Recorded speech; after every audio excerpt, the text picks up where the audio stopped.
Hey everybody, Don Sill here with you with another reaction video. This time I wanted to check out the uh the works of a comedian that I think is going to be very funny, Jimmy O Yang. Um Jimmy O Yang, let me get up his biography here.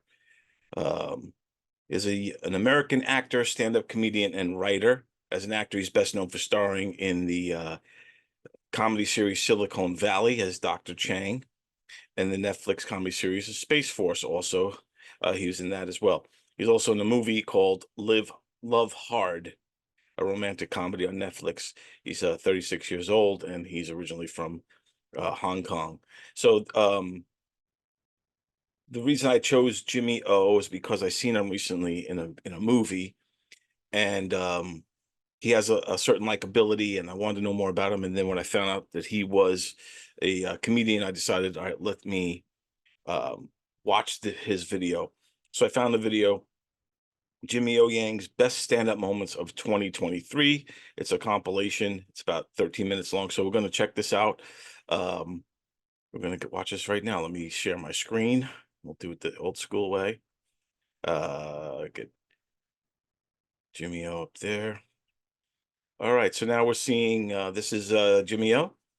And let's check out his stand-up. I love my BTS, man. Even white people know BTS now. That's progress. That's progress. I had a 15-year-old white kid come up to me trying to explain to me the different members of BTS. So BTS, for those who don't know, is not behind the scenes. It is a group of Korean pop stars that they were huge in America for a little bit, and probably still going strong for all I know. But yes, that's who BTS is. He was like, oh, this is Jungkook. He's kind of like the lead singer. And that's Jimin. He's really cool, and he also raps. I'm like, dude, they look the same to me. I didn't want to say it. I couldn't say it as an Asian person. But they all just look like me with pink hair. I can turn the whole show to a BTS concert right now. All right? Yeah, this is Jimmy. This is Jimin right here. You don't know. You don't know. You don't know. You don't know. Smooth like butter. No, I'm not gonna do that. I love my people, man. I love BTS. You guys probably heard in the news, they gotta go to mandatory Korean army. Whoa! Right? The most popular people in the world. They gotta go sign up for Korean military. That's some gangster shit. Imagine how scared you'll be when you encounter BTS on the battlefield. You're in battle, you're already kind of shook. You're in a field of grass, and a little puff of pink hair just pops up. You're like, yo, what the fuck was that? Is that a unicorn? And then 6 more pink hair pop up. You're like, we're surrounded. And the last thing you see is just this. That's some gangster shit. My girl asked me, she was like, babe, what's your love language? I'm like, what? She's like, you know, your love language. Like, how do you convey love to your partners and loved ones? Like, for example, a love language could be words of affirmation. I'm like, words of affirmation? I was raised by Asian parents.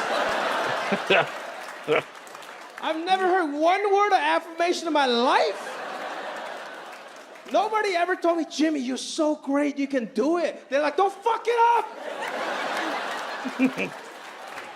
Their love language is verbal abuse. White people never brag about how much money they got. They always just brag about how expensive their life is.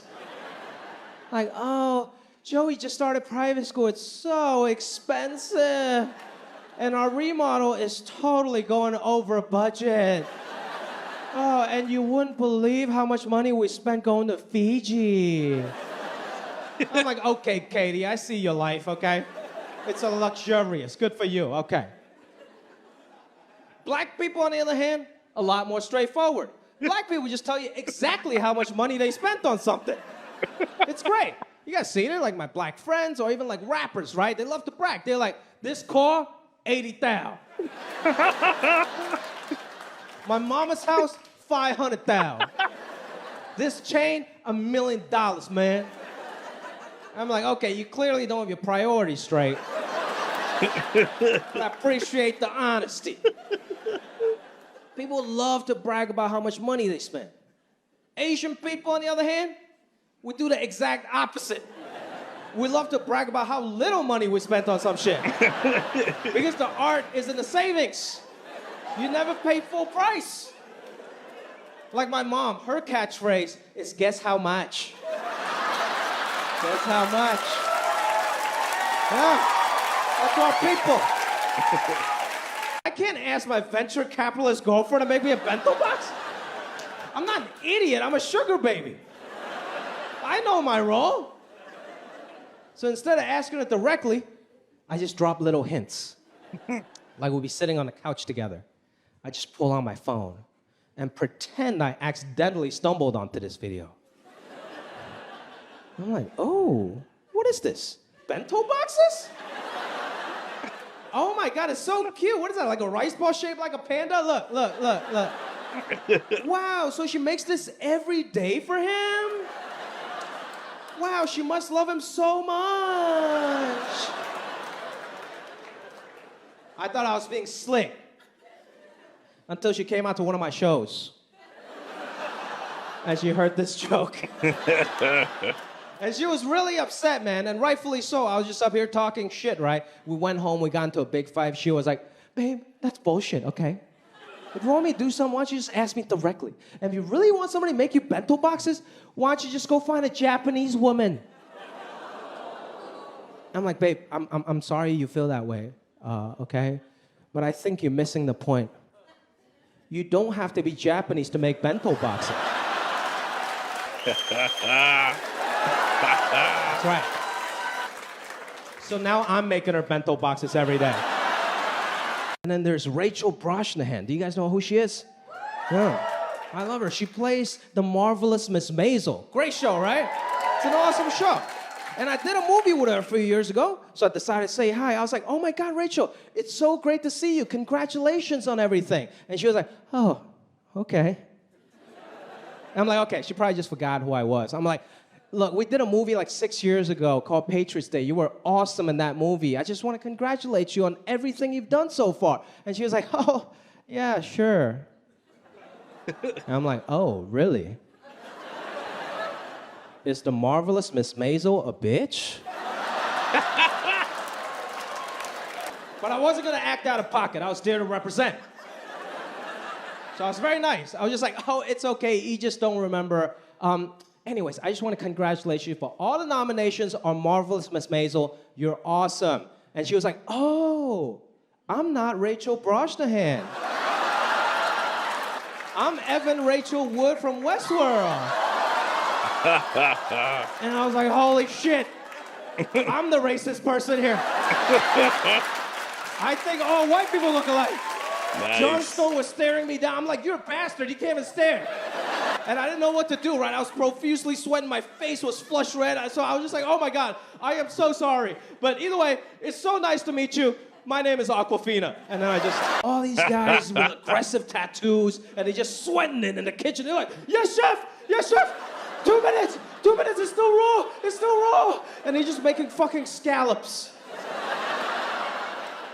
There's 2 items on the menu and they can't handle that shit. You go to any Chinese restaurant, there's about 485 items on the menu. And there's one dude back there in the kitchen. He's not even a chef, he's somebody's uncle from Hong Kong. And he knows how to make everything in under 30 seconds. That guy's the real hero, you know what I mean? He got a yellow wife beater that he brought from the old country. Just chilling near the wok, cigarette in his mouth, just like.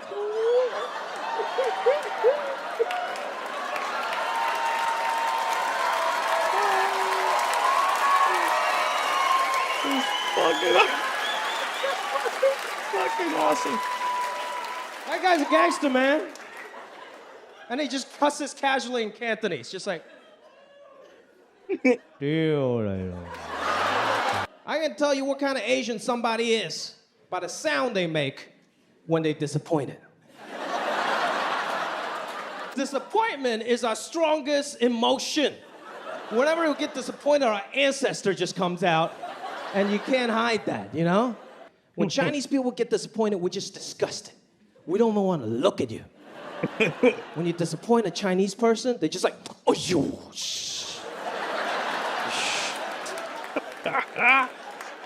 Like they just walked into a smoky room and they gotta clear it, just like, shh. Japanese people, when Japanese people get disappointed, they just wanna know why. They ask you a question. When a Japanese person gets disappointed, they're just like, eh? Eh? You ain't go disappoint a Korean person. I wouldn't recommend that. This Korean brother might fuck you up, okay? Korean people are intense, they're ready to fight.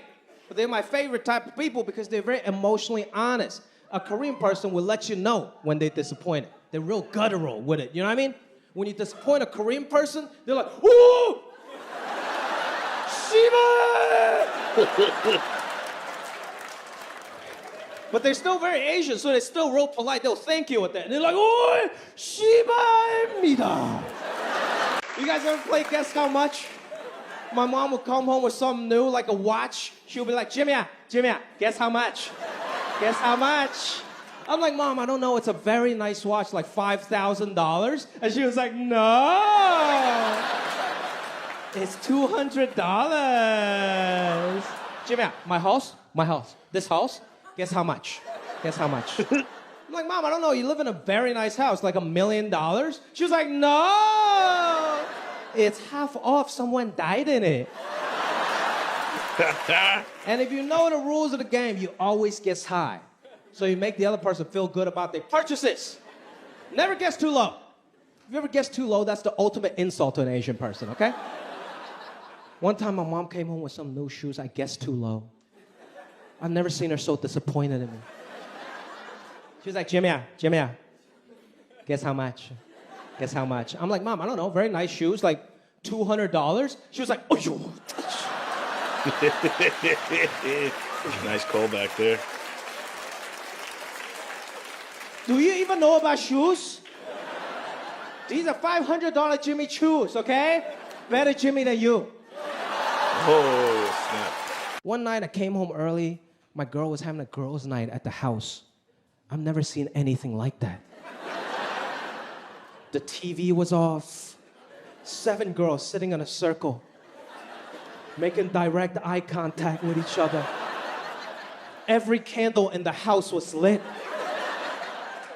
And I walked by, I'm like, what is this witchcraft? And I just backed into my own room. Fellas, we hang out different. Guys, when we hang out, we sit in a straight line. TV on full blast. 0 eye contact with each other. My girl came home early. She was so confused. She was like, babe, you guys didn't talk for like 6 hours. I'm like, yeah, isn't that fucking awesome? My dad's just from a different generation. He has like a weird beauty standard. Like for us, we just say things on very surface level, just like, oh, this person's attractive, this person's not, right? My dad would get into the weeds. My dad would give you all the weird details. He would be like, oh, she's beautiful. Very long arms. I'm like, what are you recruiting for a linebacker? What are you talking about? I can never get a pulse on who he thinks is attractive or not, right? One time I'm like, Dad, oh, she's really good looking. And my dad was like, no. Her mouth's too close to her nose. She cannot breathe. She cannot breathe. She can't breathe. I see some of you guys look at your partner and it's like, is my nose too close? And that's exactly what an Asian parent does to you, you know? Make you self-conscious about shit you didn't even know about. The most embarrassing part was when we exited the stadium. When we exited Staples Center, there'll be hot dog street vendors out there, right? Latino brothers selling bacon wrapped hot dogs for $5. I love those things. And my dad would go up and haggle with them. He would go up and be like, okay, I give you $5 for 2 hot dogs. And I'm like, Dad, it's not buy one, get one free at Costco. Just give him $10. And he was like, shh, never pay full price. Okay, I'll give you $8 for 2 hot dogs, final offer. And the guy didn't care. He's like, no, it's $10. And then my dad is his strategy. He just announces in front of everyone. Make sure everyone hears him. He's like, okay, we walk away. I'm like, Dad, I don't care. I don't think he cares if you walk away. Don't walk away, I'm hungry. He's like, Jimmy, it's better to be hungry than to pay full price. And then my mom comes up behind us with 4 hot dogs. And she was like, guess how much? Good stuff. Good stuff. Let me get back out. That was great stuff. I actually enjoyed Jimmy O Yang's performance. I had a feeling I was gonna dig his stuff because he was funny in the movie that I saw, but his stand-up was really good. It was clever. He had great premises, a great flow, punchlines, everything, the demeanor. Um, he touched, a lot on being Asian, but I didn't feel like it was like you getting flooded with it. He touched on race issues, about how white people, they'll talk about how much money that things cost versus black people will tell you how much it costs and all that stuff, and then how Chinese or Asian people will play the guess how much game. I thought it was all very funny. And I love his callbacks and everything else. Overall, I think Jimmy O Yang was a very funny guy. I would definitely see him if he came live, um, performing anywhere at a theater around here. I would definitely go see him. I highly recommend it. And yeah, so that's it. That's the review. I don't know, should I score this a certain way? Let me know in the comments below if I should score this a certain way, like, thumbs up or something like that. But for now, I'm just gonna say it was great. I actually, Jimmy O Yang, highly recommend. Funny stuff, and you guys got to see some of his greatest hits from the 2023 special he did on Netflix. So check him out. Check out the whole full thing. Um, Excellent. Peace, y'all.